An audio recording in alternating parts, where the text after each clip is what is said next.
মহাবিশ্বের এমন কোনো সীমানা কি আছে যা সৃষ্টির কেউ অতিক্রম করতে পারে না?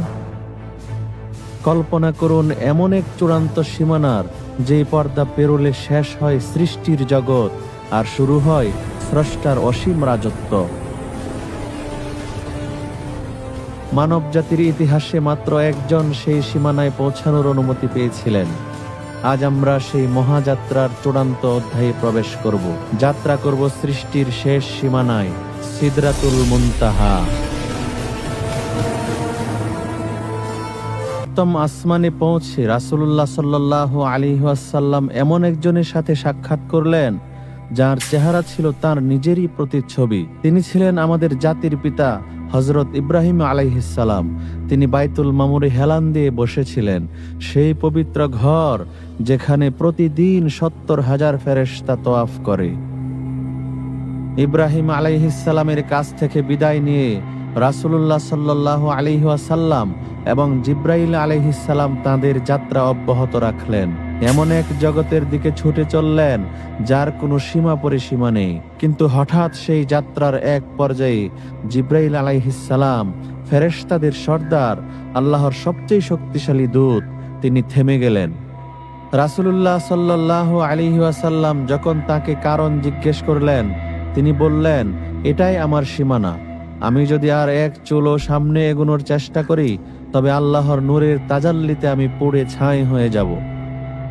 সৃষ্টির সবচেয়ে শক্তিশালী সত্তারও একটি সীমা আছে, কিন্তু যার জন্য এই মহাবিশ্ব সৃষ্টি, তার যাত্রা ছিল সীমাহীন। সিদরাতুল মুনতাহা আক্ষরিক অর্থে চূড়ান্ত সীমানার কুল বৃক্ষ। রাসূলুল্লাহ সাল্লাল্লাহু আলাইহি ওয়াসাল্লামের বর্ণনা অনুযায়ী এর পাতাগুলো হাতির কানের মতো বিশাল আর ফলগুলো হাজার অঞ্চলের বড় কলসির মতো। এর মূল থেকে 4টি নদী প্রবাহিত হয়, 2টি জান্নাতের ভেতরে আর 2টি পৃথিবীতে নেমে আসে নীল এবং ফুরাত নদী হিসেবে।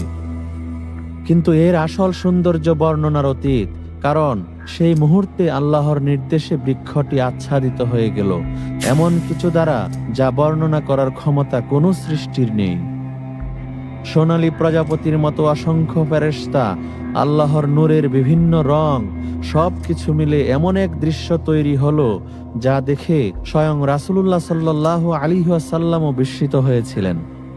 সিদরাতুল মুনতাহা এটি শুধু একটি স্থান নয়, এটি একটি ধারণা, এটি সৃষ্টির জ্ঞানের চূড়ান্ত সীমানা। এটি আমাদের মনে করিয়ে দেয় আমাদের জ্ঞান, আমাদের শক্তি, আমাদের অস্তিত্ব সবকিছুরই একটি শেষ আছে, শুধুমাত্র একজনই অসীম। সেই চূড়ান্ত সীমানা অতিক্রম করে আল্লাহর সবচেয়ে নিকটবর্তী হয়ে আমাদের প্রিয় নবী সাল্লাল্লাহু আলাইহি ওয়াসাল্লাম মানব জাতির জন্য নিয়ে এসেছিলেন সর্বশ্রেষ্ঠ উপহার। এমন একটি উপহার যা আমাদের প্রত্যেককে প্রতিদিন 5 বার আমাদের নিজেদের মেরাজে যাওয়ার সুযোগ করে দেয়। সেই উপহারটি হলো আসসালাত।